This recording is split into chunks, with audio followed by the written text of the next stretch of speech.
And I am a 9th grade world history teacher, and I am out here because I believe in our union at Olney. We are forming a union so that we can have a real voice at our school. Oftentimes decisions get made that we don't have input in terms of larger structural things for our school, and I think that in order for our school to be successful, we have to be a part of those decisions.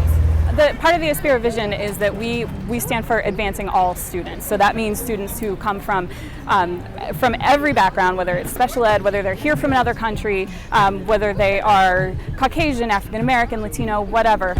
We want to advance all students, and that's what Aspira stands for. And we feel like we've had a really great start at doing that, but if we were to have a voice in the school, we feel that we could really do a lot more in making sure that all of our students get everything they need in order to have that great education. We're so involved in the everyday happenings of the school. We're the ones who interact with students the most, that it just makes sense to have our voice be a part of decision making. When it comes down to scheduling, rostering, all these things, like, we know how it's going to affect students before people who are more removed from the classroom do. So we contacted Mr. Calderon about a week ago. We asked him if we could meet with him today. We had it scheduled.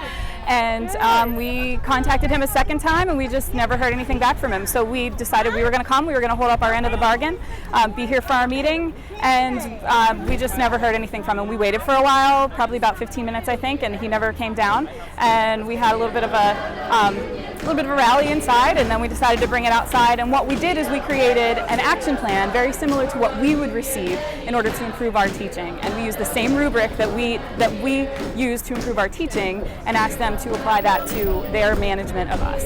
And we presented that out here, unfortunately to empty chairs, but we're hoping that they receive it when they come out. Contrary to popular belief, this is not about money at all. This is about using the biggest resource our school has, and that's its teachers and its staff, and giving us a real voice and letting the people who studied education, who practice education, to make the decisions about education. We want to have some job security. We know there's research that says that when the teachers who are in a school are consistent, that student achievement improves. And we just want to make sure that we can be consistent in our school, and having a contract is a way to do that.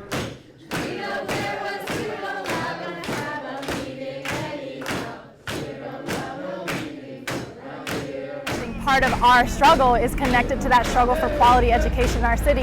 And as the bar gets lowered for schools across the city, as they're losing counselors, art and music and all of these other things, right, we know that it's only a matter of time before that bar gets lowered for even the charter schools and the private schools, right? So this struggle is also part of making sure that all students, no matter what school they're in, have a quality education.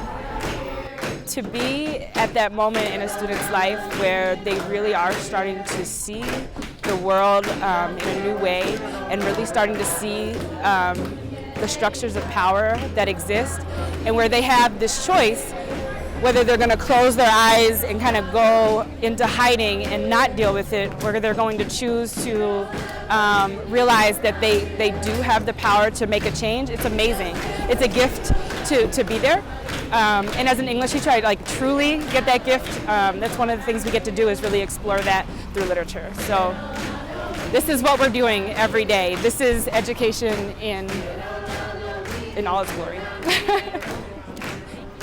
Thank you.